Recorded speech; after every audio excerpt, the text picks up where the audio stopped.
En 1945, l'homme parvient à libérer une nouvelle forme d'énergie qui, une fois maîtrisée, va révolutionner le monde des submersibles.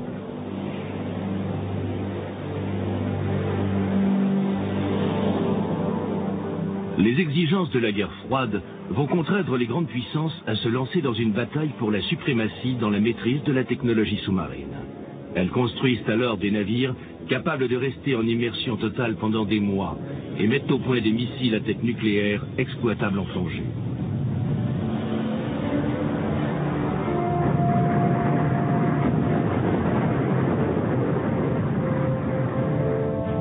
Alors que la menace de guerre nucléaire grandit, de nouvelles générations de sous-marins acquièrent la capacité d'anéantir des millions de personnes en une seule frappe.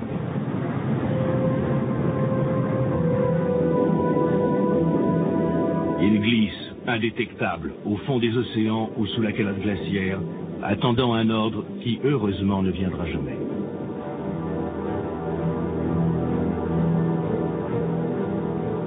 À la fin de la guerre froide, certains sous-marins sont devenus aussi imposants que des cuirassés. Mais il y a 50 ans, la course au perfectionnement des sous-marins nucléaires commence avec deux concurrents maintenant largement dépassés, aux États-Unis l'USS Nautilus et en Union soviétique le Naminsky Komsomol, nom de code K3.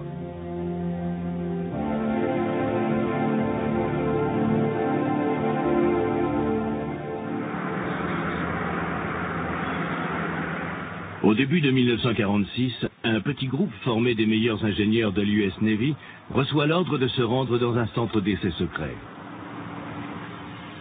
Là, ils apprendront ce qu'est un réacteur nucléaire. Oak Ridge, Tennessee, home of Manhattan Project, birthplace of the atomic bomb, and the spot where 50,000 persons kept the war's greatest secret.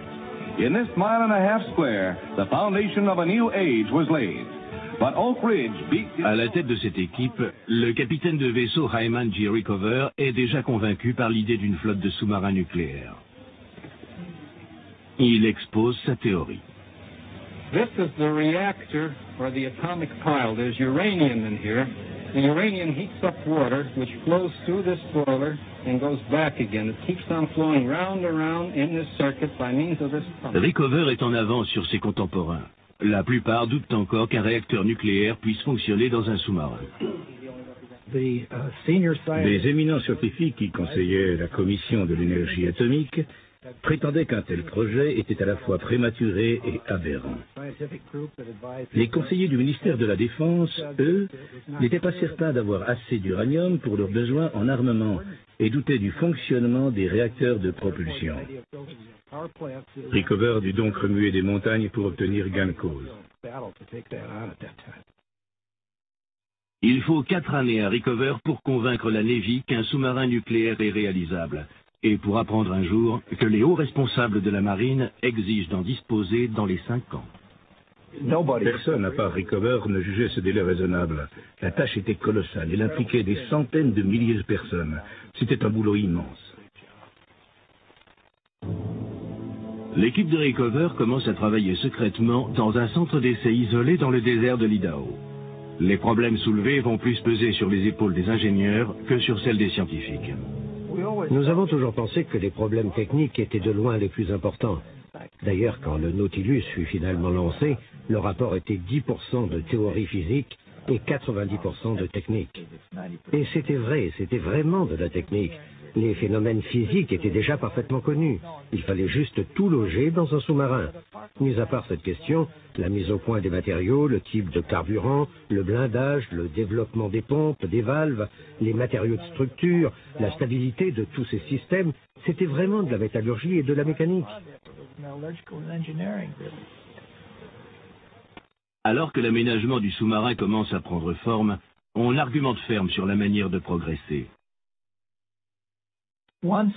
Pour certains, le centre de recherche se trouvait sur Terre. Il y avait donc toute la place nécessaire.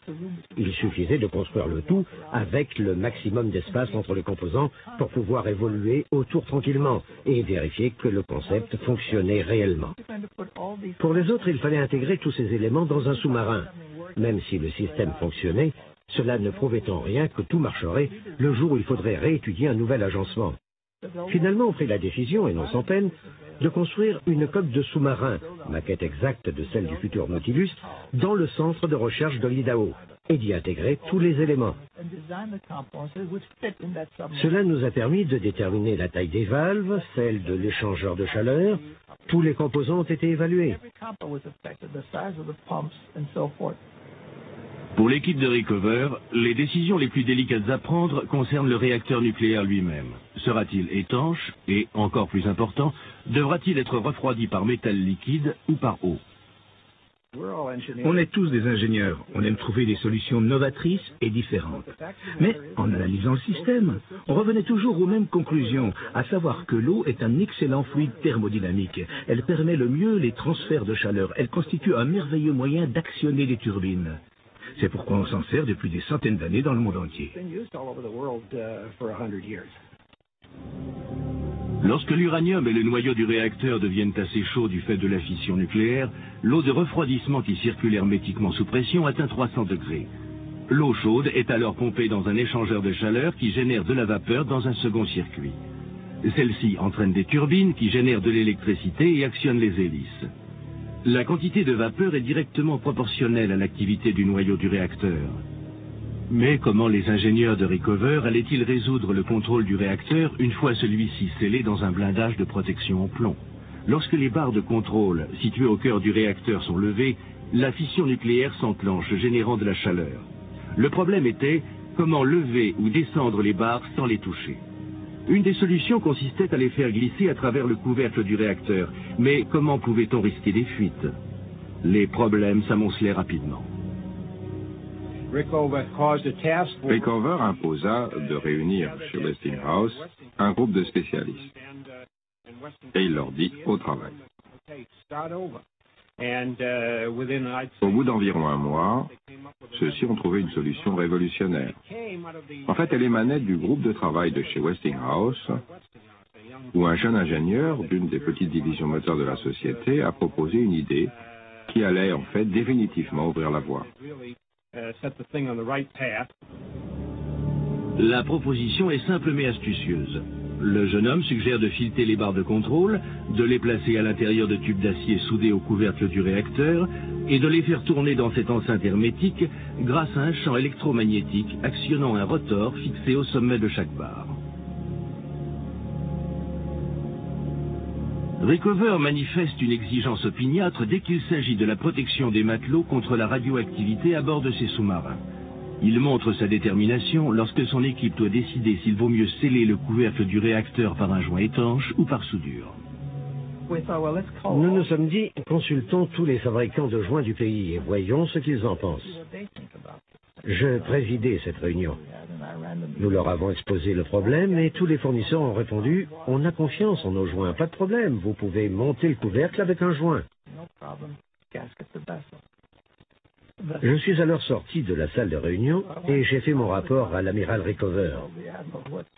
Il m'a dit « Suivez-moi ». Il est entré dans la salle et a dit « J'entends bien ce que vous proposez. Mandel me dit que vous n'hésiteriez pas à sceller le couvercle du réacteur par un joint.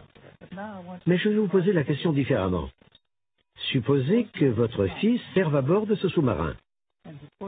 Imaginez que vous sachiez que la moindre fuite du réacteur peut être mortelle pour l'équipage. Que proposeriez-vous alors? Tout le monde a dit la soudure.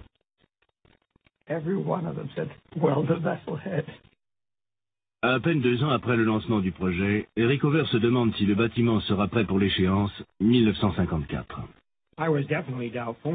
J'avais des doutes et je n'étais pas le seul.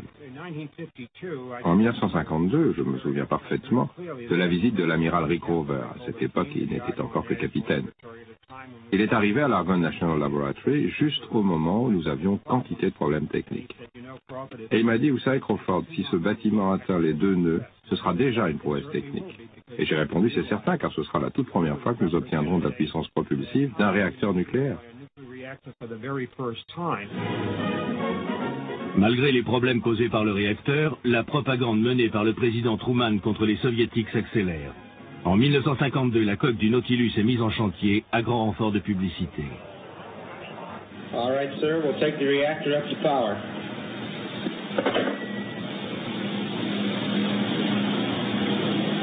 Au printemps suivant, les problèmes sont résolus et le réacteur modèle 1 du Nautilus est testé au centre d'essai dans l'Idaho.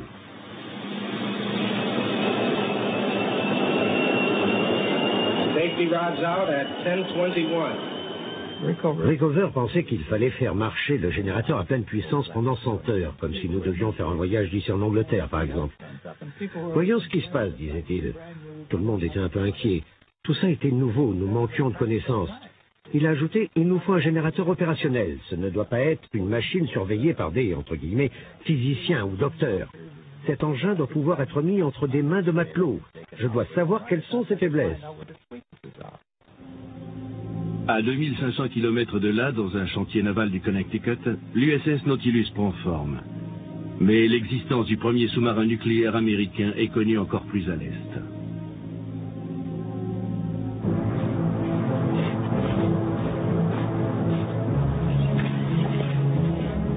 Six mois plus tôt, le plus grand concepteur de sous-marins de Russie a été convoqué au Kremlin. Staline était furieux. L'URSS était à la traîne. Il exigeait un sous-marin nucléaire qui devait être prêt dans les 2 ans. La course aux armements de la guerre froide venait de prendre une nouvelle tournure terrifiante.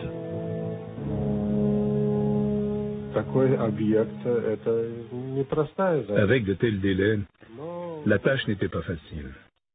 Mais nous n'avons tenu compte ni de notre temps, ni de notre santé. C'était indispensable et nous devions le faire.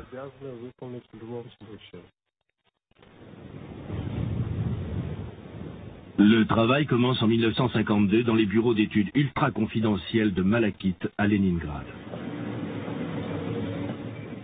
Le projet se résume à un nom de code, K3.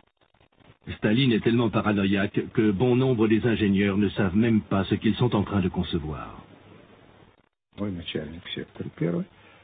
Ma supérieure m'avait demandé de faire certaines évaluations de la vitesse du sous-marin. Quand j'ai eu toutes les données en main, j'ai compris que la puissance transmise aux hélices était considérable. Je suis allé la voir et je lui ai dit « Ludmila, il doit y avoir une erreur. » Les chiffres étaient beaucoup trop élevés, la virgule n'était peut-être pas à la bonne place. Elle a souri et m'a dit « Oh non ». Ce n'est qu'à ce moment-là que j'ai compris qu'il y avait quelque chose d'inhabituel. Nous étions bel et bien en train de construire des sous-marins nucléaires. Pour des raisons de sécurité, on ne parlait que de cristalliseurs. Les soviétiques sont obsédés par le secret, souvent au détriment de leur propre projet. Je ne pouvais pas aller au ministère de l'Air leur demander de me montrer leur système de navigation. Personne n'aurait accepté. Il aurait été plus facile de savoir où en étaient les Américains. Ça ralentissait vraiment notre travail. Le projet couve depuis 2 ans au sein du ministère de la construction des machines moyennes. Les amiraux de Moscou, qui ont plusieurs fois indisposé Staline, sont totalement tenus à l'écart du projet. Nous n'avons rien su jusqu'en 1954. Ce sont les Bulgares qui m'ont fait parvenir les premiers documents, alors qu'à l'époque, je n'étais même pas assistant du ministre de la Défense.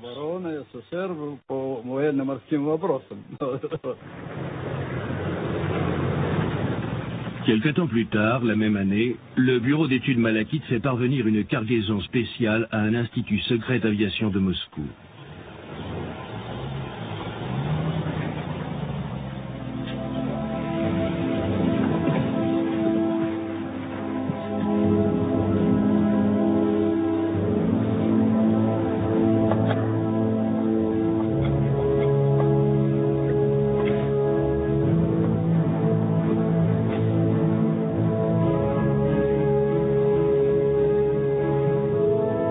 Staline a l'obsession du secret. Seules quelques personnes connaissent l'existence du K3. Même le ministère qui finance le projet n'a aucune idée de sa forme révolutionnaire.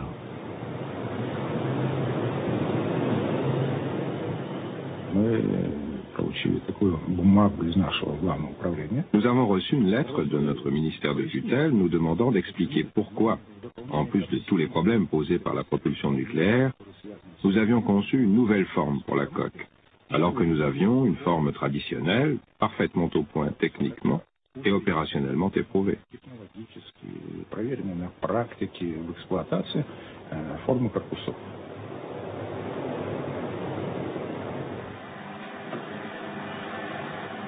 De fait, le K3 dispose d'un énorme avantage par rapport au Nautilus.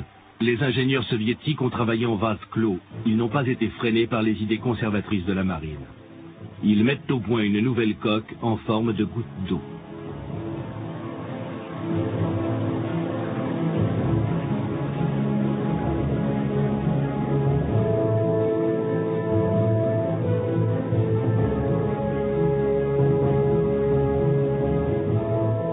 En découvrant ce nouveau submersible, les responsables de la marine russe ressentent à la fois enthousiasme et colère. Ils se mettent à poser beaucoup de questions sur ce projet dont ils ont si longtemps été tenus à l'écart. La marine a essayé en quelque sorte de se venger. C'était peut-être naturel et tout simplement humain. Puisque nous n'avons pas été conviés dès le départ, nous allons examiner scrupuleusement ce qu'on nous impose. Les marins exigèrent de nombreux changements qui auraient retardé le projet de plusieurs années.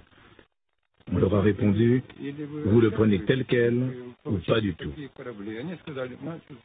Ils finirent par dire, ça va. You're all ready now, Mrs. Eisenhower. All right. Well? All right, here she goes. Wait a minute.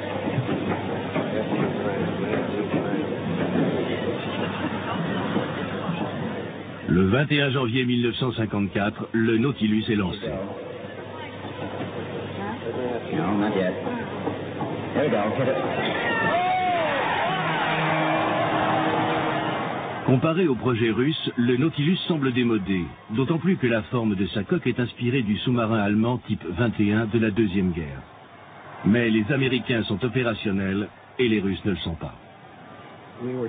Nous voulions être opérationnels en janvier 1955 et nous voulions lancer ce qu'on appelait une croisière éclair, c'est-à-dire une mise en service du sous-marin à quai. C'est à ce moment qu'un circuit de vapeur a sauté. L'équipage a réagi immédiatement et a pu tout maîtriser. Il n'y a pas eu de problème, mais il fallait savoir pourquoi cela s'était produit et ce que ça signifiait. On s'est aperçu que personne ne pouvait vraiment garantir cette partie de la tuyauterie. Rickover a exigé que tout soit démonté. On a eu beau lui dire que le programme allait être retardé, il a répondu qu'il n'était pas question d'appareiller avec le moindre risque pour la vie de l'équipage et qu'il fallait faire tout ce qui était nécessaire.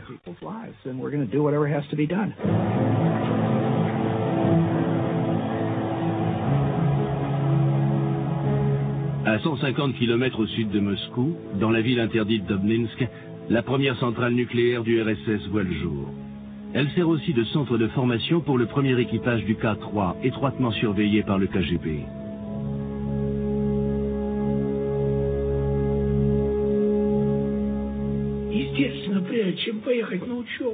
Avant de nous rendre à la première centrale nucléaire à Obninsk, nous avons dû nous mettre en civil.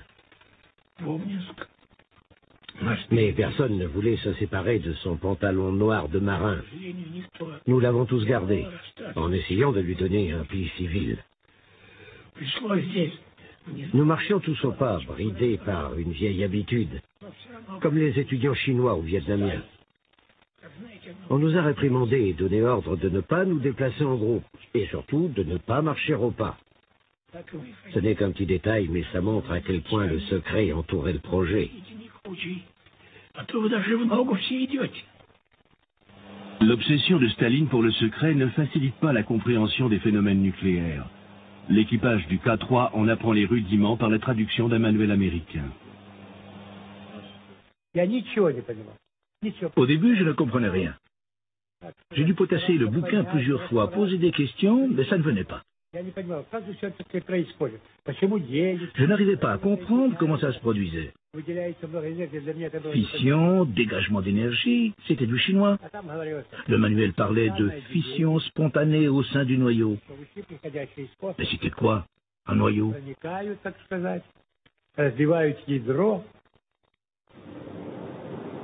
Les ingénieurs russes réussissent à construire un prototype opérationnel du réacteur K3 dans un bunker secret d'Obninsk. Mais, à la différence des Américains qui ont choisi le réacteur unique, les Soviétiques adoptent une solution différente. Lors de la conception du réacteur, nous avons découvert que toutes sortes de problèmes pouvaient apparaître. Parmi ceux-ci, la panne de n'importe quel nouvel équipement. C'est pourquoi nous avons décidé de construire 2 réacteurs capables de se passer le relais. Cette décision nous a permis de garantir le fonctionnement du sous-marin.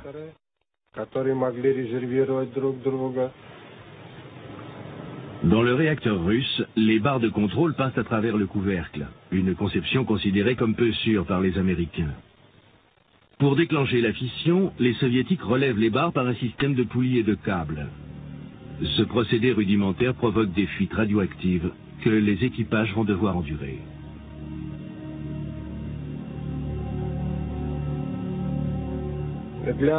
Pour empêcher la pénétration de gaz radioactifs qui s'accumulaient dans des cavités entre les compartiments, nous avons dû mettre au point un système complet d'évacuation de l'air.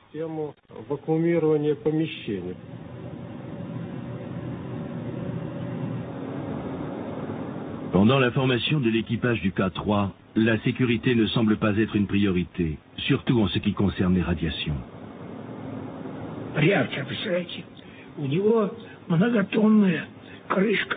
Le couvercle du réacteur avait une épaisseur de 30 cm et pesait plusieurs tonnes.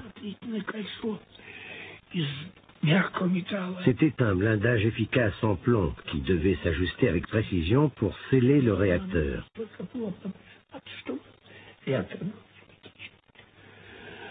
Lorsque nous l'avons fermé la première fois, l'eau du premier circuit suintait alors qu'il était sous pression maximale.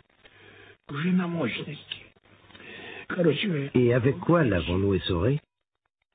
Nous avons fait comme les femmes, avec une serpillière, des gants de caoutchouc et un seau.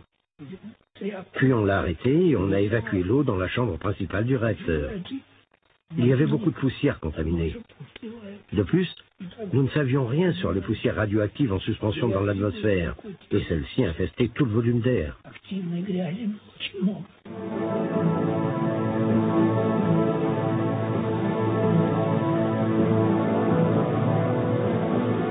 Aux États-Unis, le Nautilus rejoint la flotte fin 1955.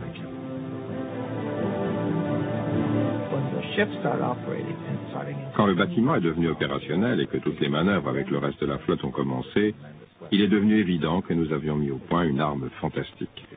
Il filait tellement vite qu'il pouvait torpiller tout ce qu'il voulait. C'est là que nous avons compris quel engin nous avions. On avait l'impression de posséder l'océan.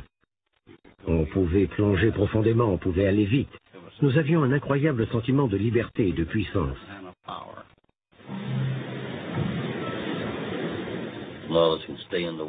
Le Nautilus pouvait rester immergé tant que les vivres n'étaient pas épuisés. C'était notre seule limite. On pouvait produire notre propre eau douce, on fabriquait notre oxygène, et tant qu'il y avait de la nourriture, on pouvait tenir. On avait presque l'impression de monter à bord d'un paquebot du style Queen Mary. À bord, nous avions un véritable escalier et aucun sous-marin avant lui n'avait jamais eu d'escalier. Chaque couchette avait sa ventilation séparée. À bord des vieux bâtiments diesel, on crevait de chaleur. Mais c'était très spacieux. On pouvait s'étaler et regarder un film. Le soir, on dégustait une glace supplémentaire ou un coca. On savait que ce serait confortable. On se disait, c'est spacieux, c'est une excellente façon de partir en mer. Je vais être heureux. Chaque matin, au petit déjeuner, nous avions des œufs. Le vendredi soir, on pouvait choisir entre steak ou homard. Nous avions des fruits et des légumes frais, exactement ce dont les gars avaient envie. Dans la vie à bord d'un sous-marin, rien ne contribue plus au moral de l'équipage que de s'attabler autour d'un bon repas. En mission, c'est notre seule vie sociale.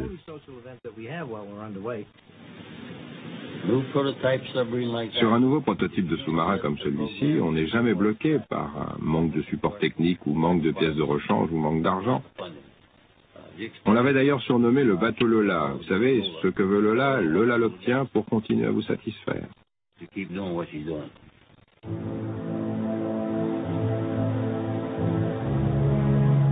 À Moscou, la nouvelle équipe au pouvoir regarde le tout nouveau vaisseau américain avec envie. Le prestige naval et politique soviétique est en jeu. Khrouchtchev ordonne à ses chefs militaires de rattraper et même de dépasser les Américains. À Leningrad, le K3 prend rapidement forme.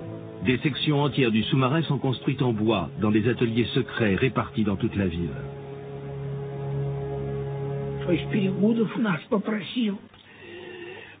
On nous avait dit d'aller voir de près les meilleurs navires et les avions les plus modernes pour trouver des idées applicables aux sous-marins. Nous ne savions absolument pas ce que coûterait l'engin. Par exemple, la table de notre salle de contrôle devait coûter plus cher qu'une voiture. Elle était en citronnier, bois extrêmement onéreux.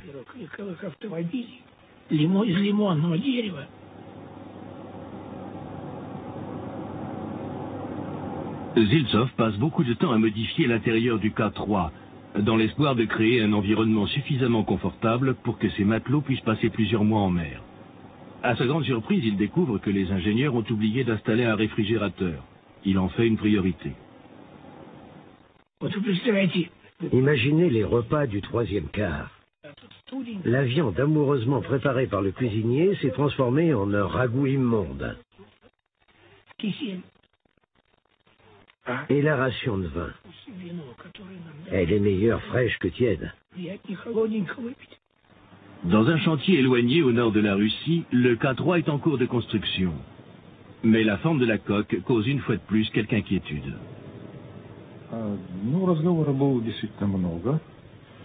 Il y avait beaucoup de discussions car pour obtenir une coque de cette forme, il fallait façonner toutes les plaques de métal.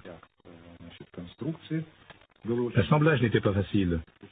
Toutes les jonctions des stabilisateurs, des gouvernes, comme diraient les aviateurs, étaient profilées, ce qui n'était pas facile à fabriquer, surtout avec des matériaux robustes.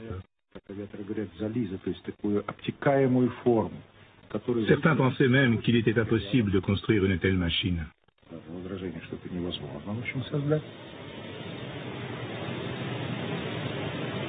La date de lancement du K3 approche. Les Américains ne soupçonnent rien. Les Russes font la une de la presse avec leur guerre de propagande.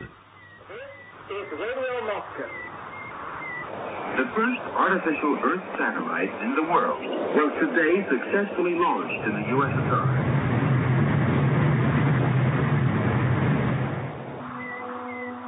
Alors que le Spoutnik tourne autour de la Terre, étonnant les observateurs occidentaux avec ses signaux, le Nautilus revient de manœuvres secrètes dans l'Arctique. C'est la première fois qu'un sous-marin s'est aventuré aussi longtemps et aussi loin sous la calotte glaciaire du pôle. Un amiral du Pentagone s'apprêtait à faire une déclaration. Il voulait faire la une des journaux. Il avait choisi d'annoncer que le Nautilus avait croisé sous la glace, etc. Mais lorsque le président Eisenhower l'a appris, il a bondi. Il était furieux et il a dit « S'il y a un moment où c'est moi qui dois annoncer une nouvelle réalisation de notre pays, c'est bien maintenant, avec ces Spoutniks au-dessus de nos têtes. »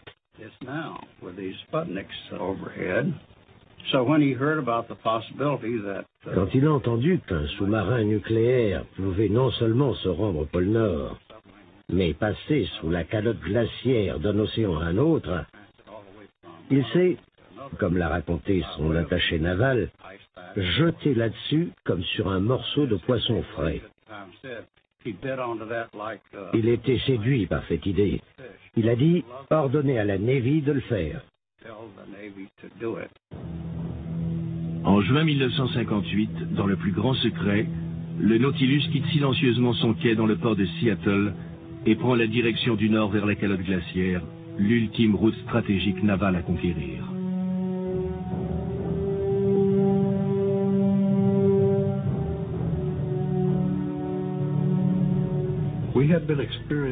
Nous tombions sous ce qu'on appelait des quilles glaciaires, des pics de glace acérés qui flottent, détachés de la banquise. Celle sous laquelle nous nous trouvions s'enfonçait jusqu'à 20 mètres de profondeur. Mais l'aiguille du sonar nous indiquait que nous nous en rapprochions inexorablement. Le haut de notre dérive allait bientôt toucher. J'ai toujours pensé que nous étions passés à travers une sorte de boue glaciaire qui formait le bas de la quille de glace. Puis à ce moment, une seconde quille est apparue sur le sonar. Le commandant a décidé que c'était un peu trop risqué. Il a ordonné de faire demi-tour et de nous faufiler entre les quilles que nous avions repérées avec le sonar avant.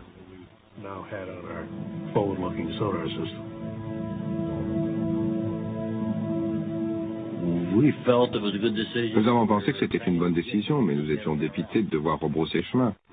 On était très excités à l'idée de ce voyage. On voulait y aller, tout marchait, le réacteur était formidable, on ne pouvait pas rêver mieux. Et puis soudain, nous étions bloqués par Dame Nature. Pendant que l'équipage du Nautilus accumule de l'expérience, les choses se précipitent côté russe, où le lancement du K3 est imminent.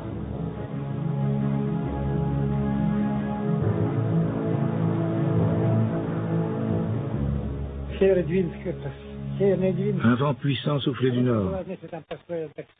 La gouverne du sous-marin était dissimulée, mais la forme était tellement intrigante, tellement peu ordinaire qu'on voyait immédiatement qu'il s'agissait d'un nouveau modèle.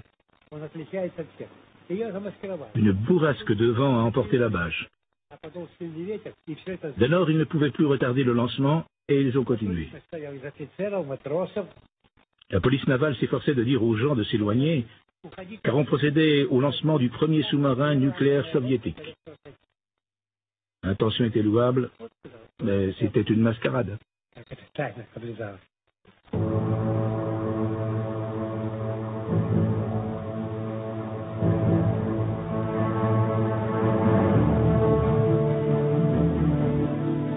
Les Soviétiques talonnent les Américains. Il ne leur a fallu que 5 ans pour construire leur premier sous-marin nucléaire. Ils sont beaucoup plus avancés que les Occidentaux ne l'auraient cru possible.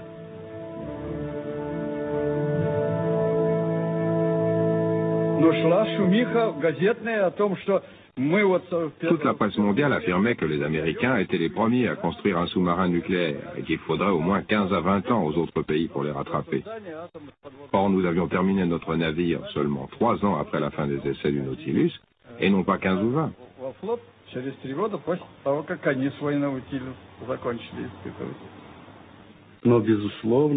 Inutile de vous dire que nous nous dépêchions.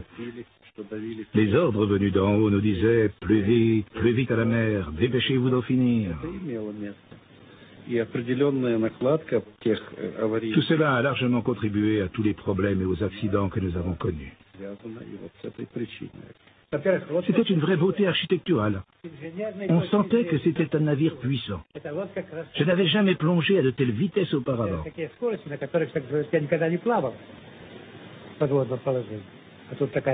On avait l'impression de faire un tour sur une moto conduite par un champion. On sentait l'accélération. Une sensation extraordinaire. Formidable. Je n'avais jamais ressenti ça auparavant.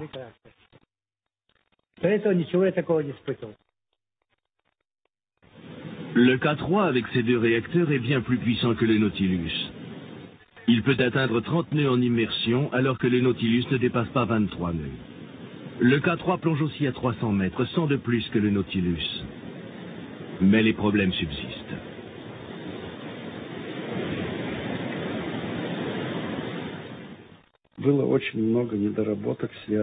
Certains équipements et matériaux ne tenaient pas leurs promesses. Ajoutez à cela les erreurs des ingénieurs, en particulier les fuites dans le premier circuit dues aux spécifications trop ambitieuses du réacteur.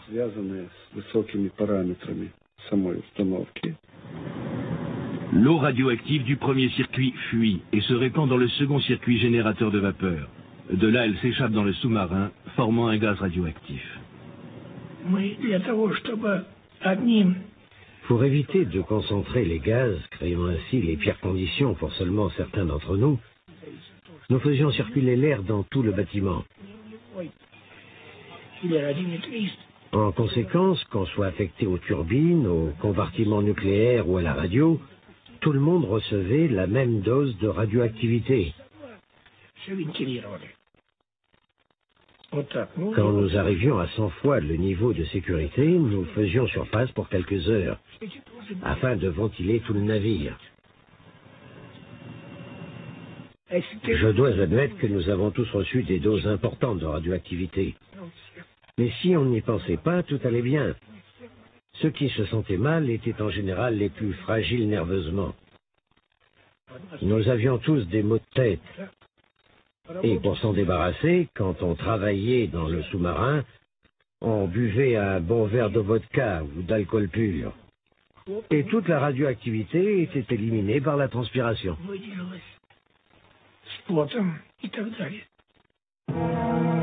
Aiguillonnés par l'avance soviétique dans le domaine spatial et maritime, les Américains doivent avoir une nouvelle fois recours à la propagande.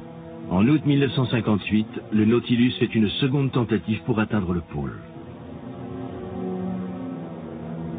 Il y avait une sorte de vallée sous-marine qui venait de l'océan Arctique jusqu'à la côte nord de l'Alaska. Nous voulions la trouver.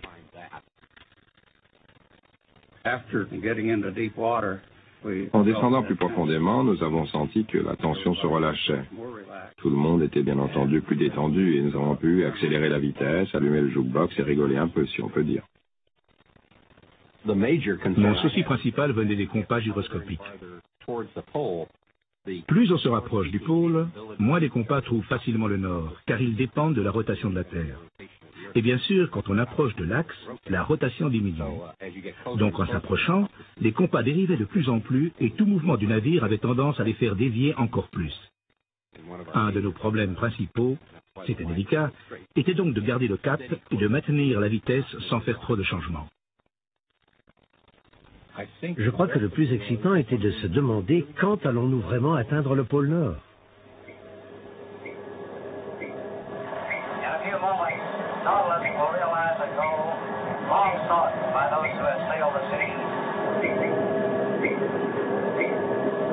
By the USA and the U.S. Navy, the North Pole.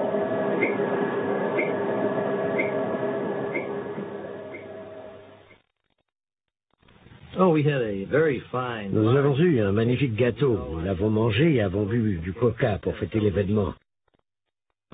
Beaucoup d'entre nous restaient prudents et gardaient leur hippie-pipoura pour le moment où nous sortirions de la glace. Parce qu'il y avait encore pas mal de dangers à affronter.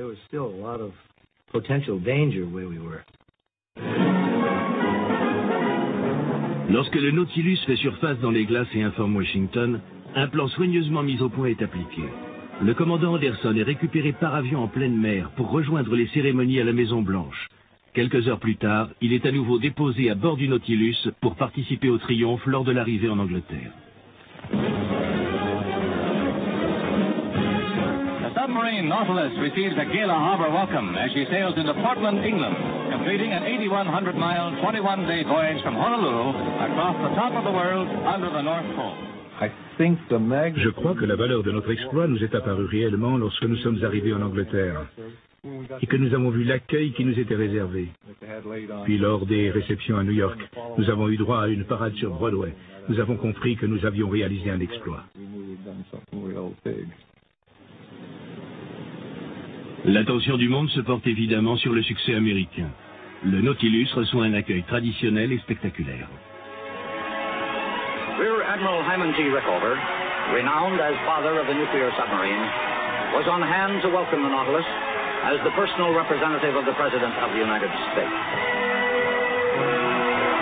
The citizens of New York raised their voices in congratulation, and their voices echoed throughout the free world.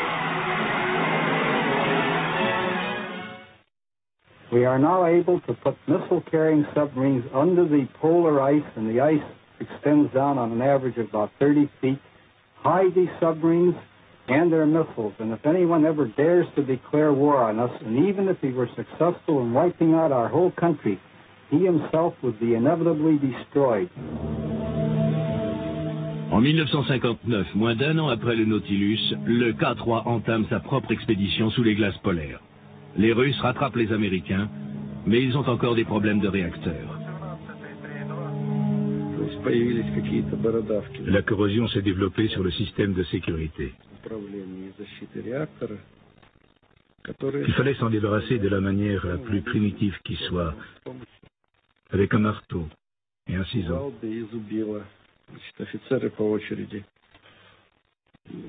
Les officiers se relayaient près de la fuite du réacteur, protégeant leur corps avec des feuilles de plomb et détruisant la corrosion pour assurer le bon fonctionnement du système.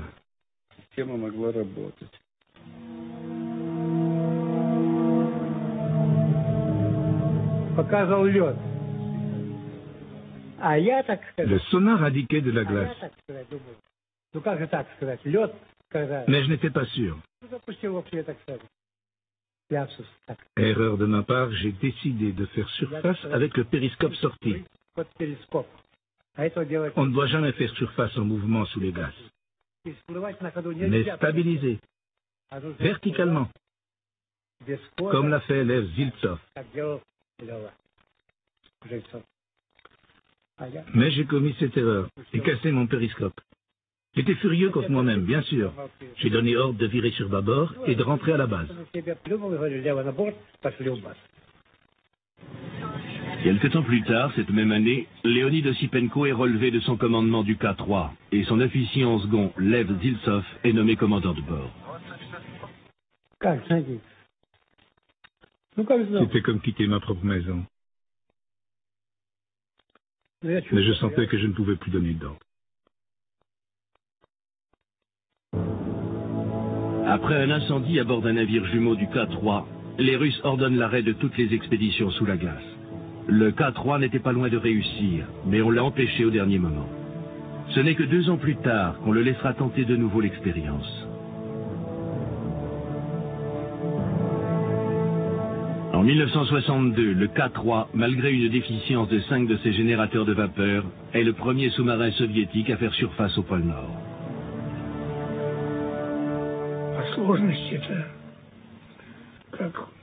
Faire surface dans de telles conditions est aussi difficile que de chier au plafond. Ça vous donne une idée de la difficulté. Nous sommes passés sous un trou. Nous avons mesuré sa longueur, puis avons viré de bord pour l'aborder dans le sens opposé. Mais entre-temps, il avait bougé à cause du vent. Nous avons recommencé plusieurs fois. Il n'était plus là. La forme de la glace change constamment. Les trous apparaissent et disparaissent.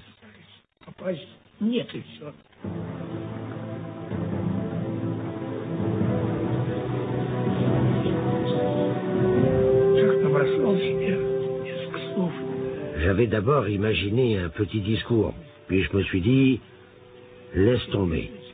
Et j'ai parlé à l'équipage en leur disant que nous étions les premiers soviétiques à faire surface au pôle Nord.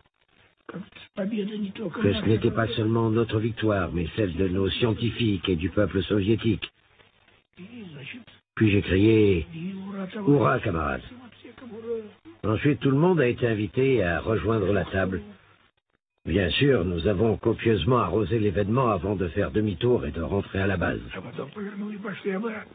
Dans une base du nord de la Russie, Khrouchtchev et tout un aréopage de hauts fonctionnaires attendent le K3.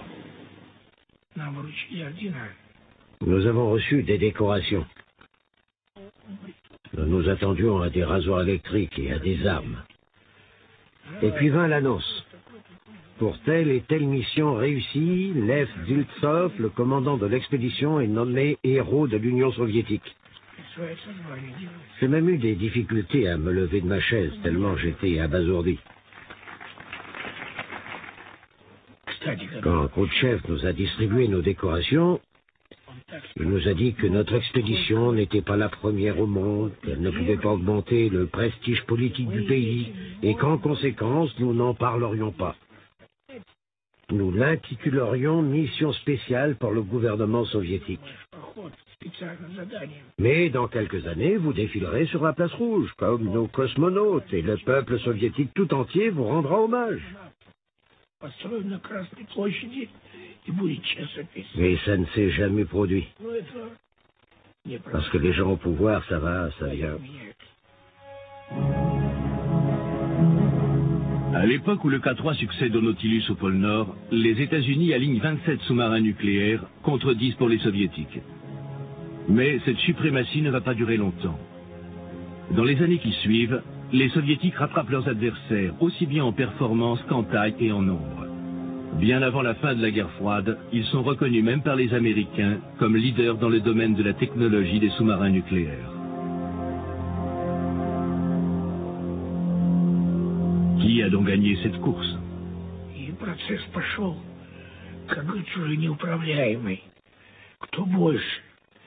Le processus est devenu incontrôlable. Qui peut faire plus? Qui peut faire mieux? Personne n'est intervenu pour dire « Bon, les gars, ça suffit, on en a assez ». D'autant plus que si aux États-Unis le revenu par tête est ce qu'il est, chez nous, il est 12 fois moins important, au minimum. Pour un homme riche, construire une maison qui lui coûte 1/10 de ses revenus, ce n'est rien.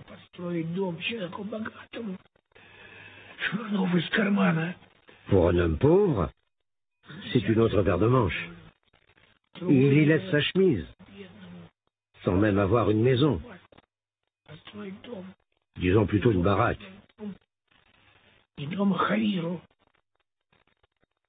C'est comme ça que notre peuple a été appauvri, par cette course aux armements. En un mot, nous avons gagné. Ils accèdent lentement à quelque chose qui s'appelle la démocratie. Nous avons gagné. On peut dire ce qu'on veut du capitalisme, rien ne vaut la démocratie. Ça valait vraiment chaque dollar dépensé, et je suis fier d'y avoir participé.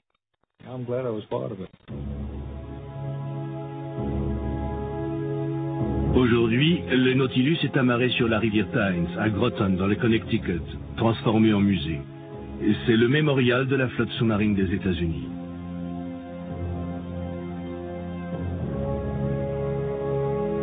Le K3 est amarré dans une base navale isolée, au nord de la Russie.